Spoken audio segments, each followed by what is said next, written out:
fold that up out of the way. Other way.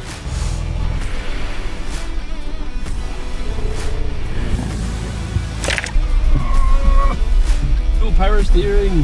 The body of Matthew Corbett's hiding under that bench. I'm going to be very disappointed.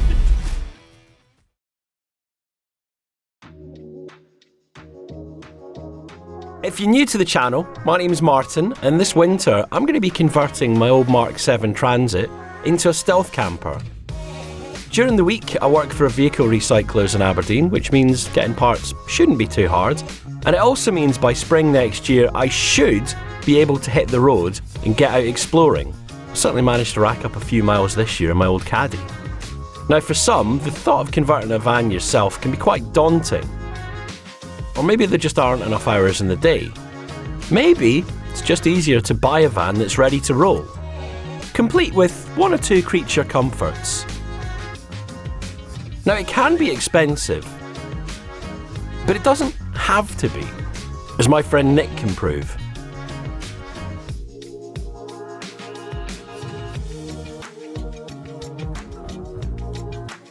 Earlier on this year, I went to How Many Left at the Transport Museum in Afford. Now in amongst all the long forgotten cars, there were one or two old vans there, like this beautifully restored old Mercedes T1. But not this one. He's just gone and bought himself a Daihatsu Hijet. Now I didn't realise quite how long they'd been making them for. They've been on the go since the 1960s, though they have changed a little bit in that time. I remember seeing a few of these in the fairly similar Bedford Rascals when I was growing up. I was always fascinated by the fact they were effectively mid-engine. By mids, I mean, well, you pretty much plonked your backside on top of the block.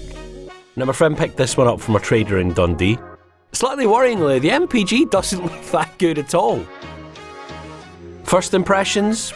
Well, it's quite cute, isn't it? Although I probably wouldn't want to be involved in a bumping one. Oh my god, it's wobbling side to side! Oh god, it's something coming with Dad. First things first, it had been sitting about for a little while, so it needed a little bit of a help up. Transit to the rescue!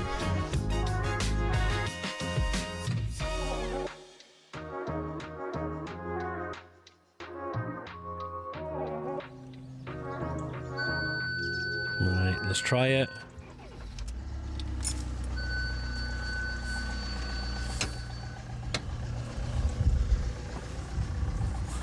Come on, little Daihatsu. Alright, give it a minute.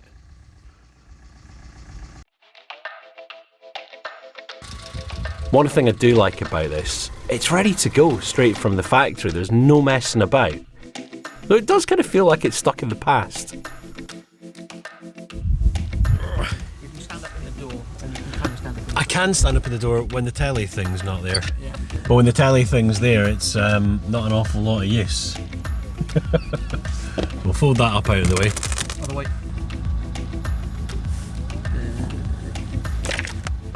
No, it's still hanging in there, but we're going to put it. Okay.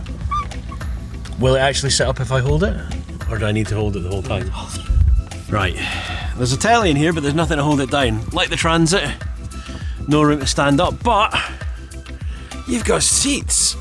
Oh, and there's nice little headrests behind as well. Got the skylight / roof fan with some visitors there. I'm assuming they don't all come with this free panel. I think that's just for the fact the battery was knackered. It'd be interesting to try to set up a bed with an exterior panel there. So is that powered off gas then? Yeah. And are you bothering with gas? I haven't got that far. The gas bottle in it, not tested it. Yeah, probably for the best. I mean, that cooker looks like something from the 1960s. Almost definitely is. So on the way in, I nearly butchered that. That's the screen. And in the cupboard here, how do you open these? This is like how to confuse an idiot. Ah, sliding tabs. So that slides.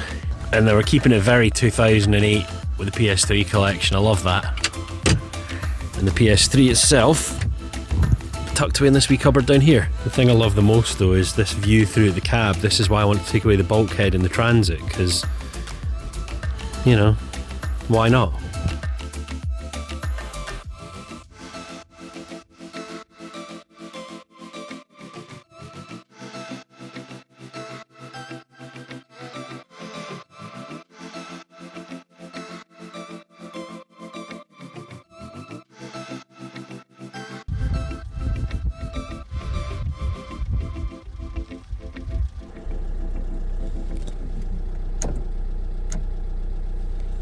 Does it indicate there?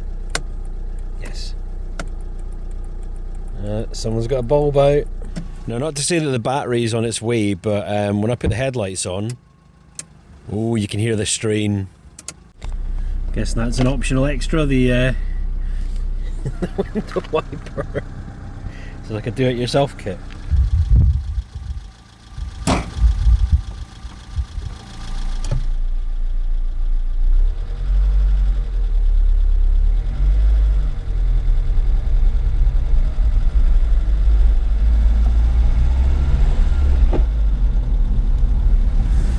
I don't think I've driven anything this funny since I had my Panda.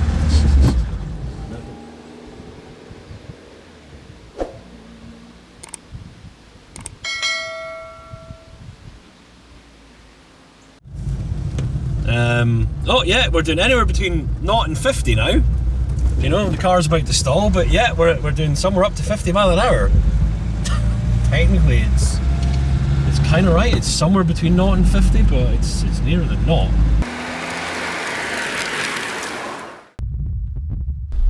No power steering.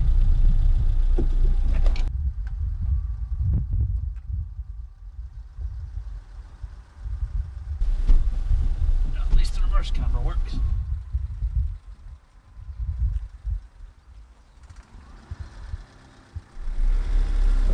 Don't stall, don't stall. Running into the stall.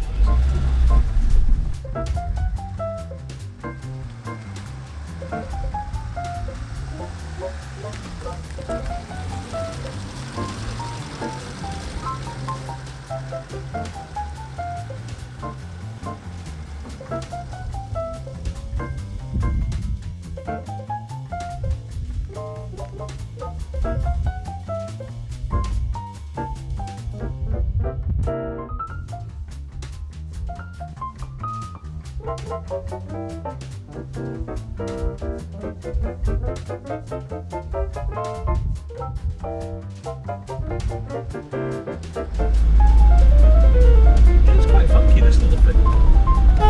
Especially now that I found how the horn works. Priorities, right? I still haven't found Sooty Sweep and Sue.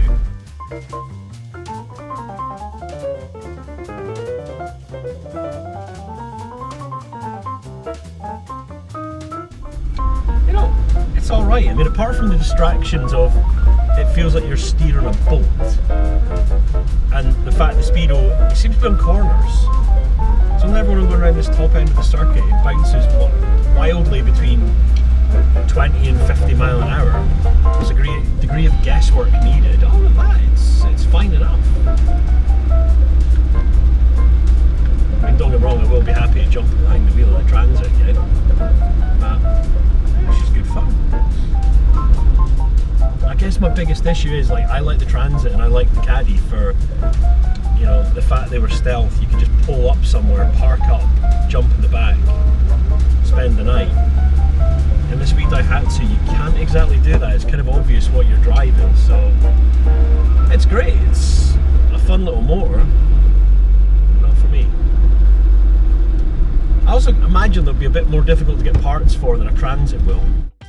Thank you, Nick, for inviting me out for a look at your new wheels. He's been out in that already and has managed to sleep 4 people in there. I ain't even asking no questions. Thanks for watching. I might try and get something done on the Transit. Catch you soon.